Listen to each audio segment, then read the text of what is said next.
If I may address any concerns that you might have, it would be my pleasure. Anybody from Bible concerns or otherwise concerns that you might have.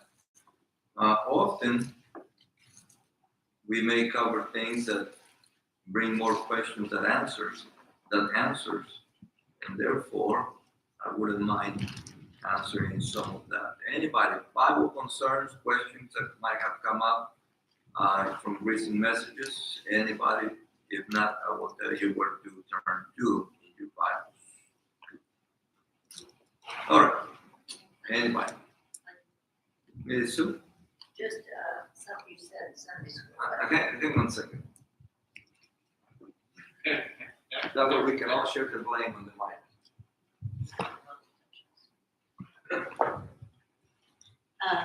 You said something in Sunday school about this morning, and it made me think about, our loved ones pass over and we'll to see them. And I know that's said a lot in a lot of church and funerals, but the Bible tells us, like my husband, I won't know when that's my husband in heaven. Okay? So how will I know, for instance, my daughter, she passes, I'll see her again, but how will I know that's her? If I don't, if relationships aren't established there, am I saying that right? I don't know. Okay. I guess heaven can be the final rebellion, huh? Husband. What do you think, Brother Ed? I think she'll. Hang on a second. Will she be rid of you when you get to heaven? Or? No, I believe that we'll know each other. Yeah, I think what she's talking about is the relationship of marriage will be different in heaven, not the not knowing. We'll still know each other. I'll know who you are. When you get there, I'll be waiting for you. I didn't actually mean that, but I meant the Bible says that we won't know that relationship. But what about others? When we say, oh, we'll see them again, and we'll, not just the husband and wife thing, but any of them, our children, our grandparents, our parents, or There is a verse that comes to mind. There's actually more than one verse that comes to mind. But there is one that it says, and if you can think of it, just tell me where to find it right now. That the God of Abraham, the God of Isaac, the God of Jacob, and so on. He said, for that God is not the God of the dead, but of the living. Okay? So, God is not the God of the dead, but of the living. And so, he goes down that list. They are being named, they're being mentioned by name. When Jesus was transfigured in the mountain, there appeared with him Moses and Elijah, and they were recognized even by the Peter and John. Okay, now realize this: Peter and John, still alive, recognize Moses and recognize Elijah, because there is nothing they're telling me that they were told by Jesus, here's Moses, here's Elijah, and yet they got a glimpse of heaven, a little vision of it, and they recognize these two figures. Okay, not because they were necessarily that prominent, but because I believe that their eyes were open to recognize them. If we talk specifically, for instance, of the relationship of husband and wife, we will look at that one in Matthew chapter, let's say 18 probably, which we'll see in a minute. Okay. But I'll come back to daughter in just a moment too. Okay. Yeah, I'll come back to that. Allow me then to start with the wife.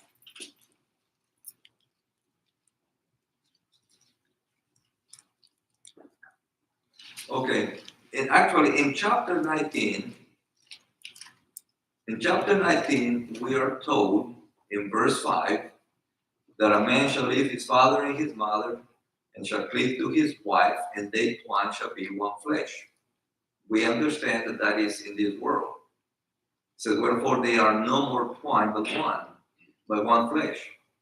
Okay, but therefore God hath joined together, let not man put asunder. So we know that the husband-wife relationship is one that is truly a special relationship on this side. Why? Because we mirror God and the church. Okay, but in chapter, I believe it's 18. Let me make sure that I have it correct here.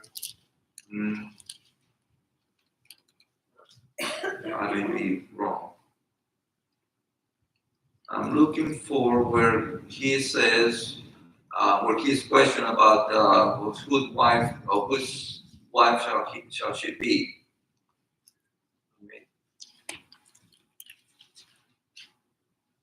You know, you guys sometimes disappoint me because you don't help me at all. Where am I?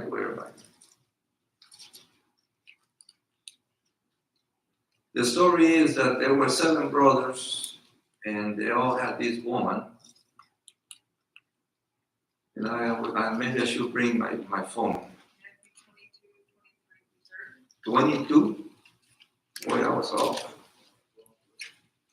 22 what? Okay, I'm sorry. Okay, got it. Thank you. Thank you, spouse of mine. So on Matthew 22, no wonder I couldn't find out, way off.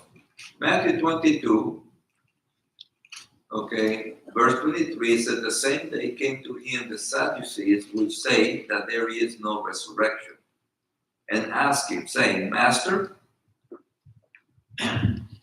Moses said, if a man die, having no children, his brother shall marry his wife, and raise up seed unto his brother. Now, there were with us 7 brethren, and the first, when he had married a wife, deceased, and having no issue, left his wife unto his brother. Likewise the second also, and the third unto the 7th.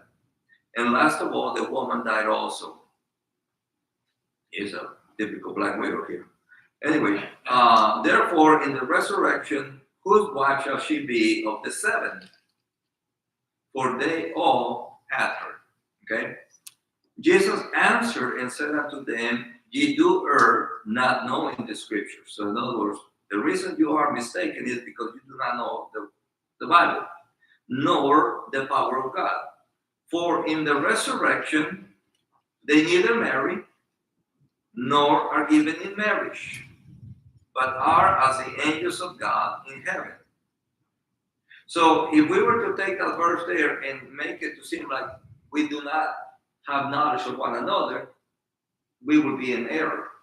Is number one, they do not marry nor are given in marriage, meaning, well, we don't know what it means until he has the next clause, which says, but are as the angels of God in heaven. Not that we are going to be angels, because angels is you must say, a race of itself. That is a kind of created being that God made, and we are not going to become angels when we die. It doesn't matter what, popular culture says, we do not become angels, and that doesn't say that. So what does it mean that we become that, but are as the angels of God in heaven? What might that mean? Yes, sir. Oh, you weren't raising up your hand. What do you think that means, Miss Carla? Without gender. Huh? Without gender. Without gender. Well, hold that thought right there and hold Matthew right there, okay? Would you please look at Revelation?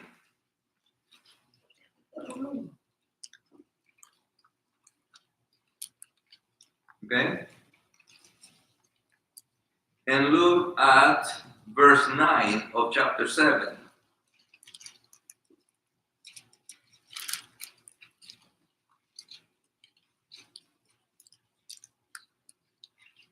Got it? Amen. 7:9. After this I beheld, and lo, a great multitude which no man could number, of all nations and kindreds and people and tongues, stood before the throne and before the Lamb, clothed with white robes and palms in their hands, and cried with a loud voice, saying, Salvation to our God who sitteth upon the throne and unto the Lamb. Now, then on the very next verse talks about elders, but that of all nations and kindreds and people and tongues. I believe that that does not necessarily say that we'll be without gender. Okay?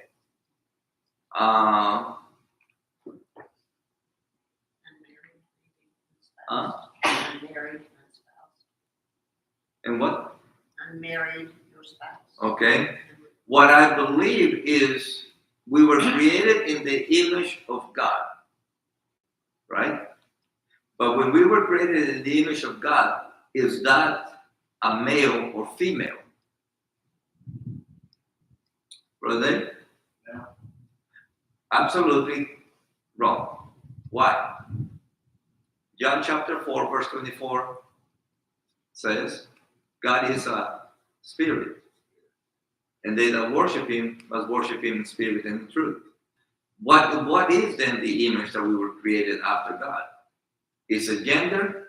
No.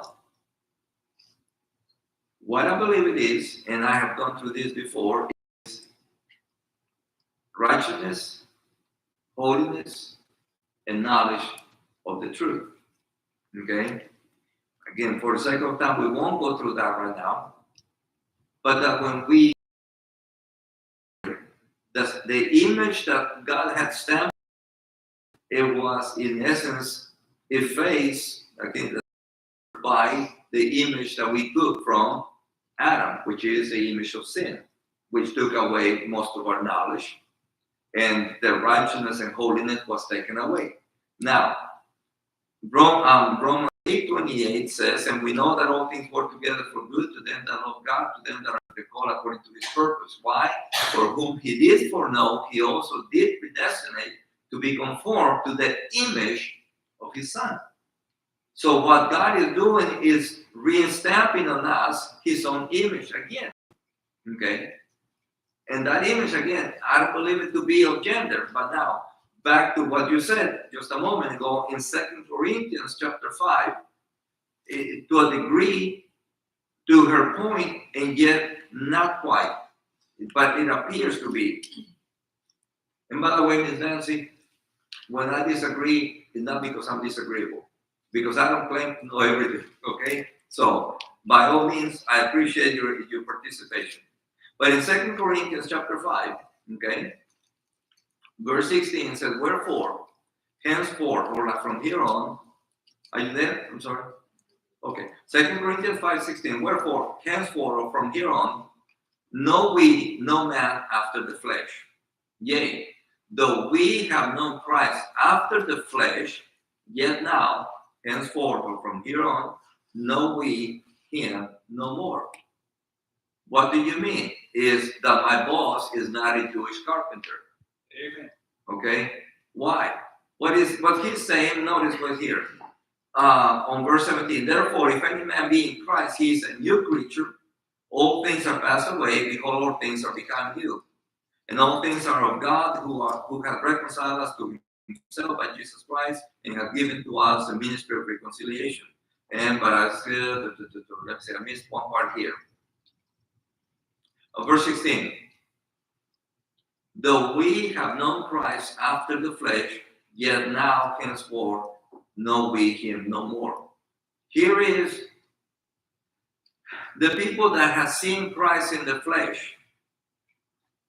Once he came from the grave, they couldn't say, oh yeah, he's my brother. Okay? Why? Because he was no longer in the flesh. He had risen from the dead. He had, if you will, now his glorified body. But what end then is that we're going to be there? We're not going to be angels. Okay? Therefore, we're not going to need to marry. We're not going to need to be given in marriage. But it does not say that we're not going to recognize one another. I believe that on the contrary, the people with whom we have shared this world here, that we're going to have a special relationship. Hopefully, husband and wife have a good relationship here. Because you know what? Why finish a fight there with that, but that's just a joke.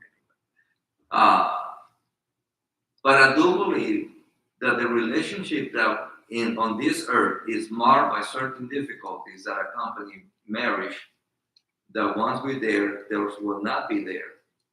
But that he's not going to be having authority over you as he does now. No, because why? Sin is no longer amongst us. So the relationship that we have here is one of the order that God gave, not because the man is better than the woman or anything else, but that once we leave this body, it will not be anymore. Now, okay, now, because I have been redeemed, what is lacking for me to be fully redeemed? I know that may sound confusing, but I have been redeemed, but what is lacking for me to be fully redeemed? Okay? So redemption happened instantaneously. In other words, as soon as I ask for salvation, God, I get saved. And yet, okay, so if I die at that moment, I'm in heaven. But my body is still here. So the final, if you will, the consummation of that redemption is when my body is taken out of the ground or else transformed through the rapture. So what keeps us in this order right now is the fact that sin still rules in this world, and we are in this world. So therefore, once we are passed from this world to the next one, now we see darkly through a glass. So if now we see darkly through a glass, then we are not going to. We're going to see as we are seeing. We're going to know as we are known. And therefore, the knowledge that I have that is limited now is not going to be limited there. But there will not be where the husband, if you will, has that authority over the wife, nor the other way around. And when it's so, why? Because we just want to know one another and have, I believe, a special bond that comes from having walked on this road together. Okay? But there is more to that. Yes. One that I often turn to is Jeremiah 31, I believe.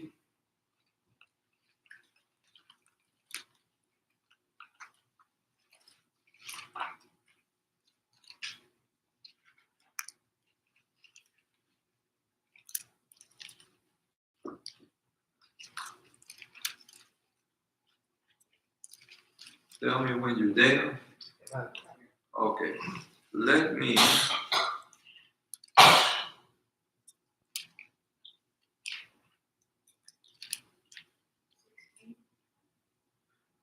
I already found the one that I was looking for, but just something else came to mind, and let me just see if I can bring it to the front.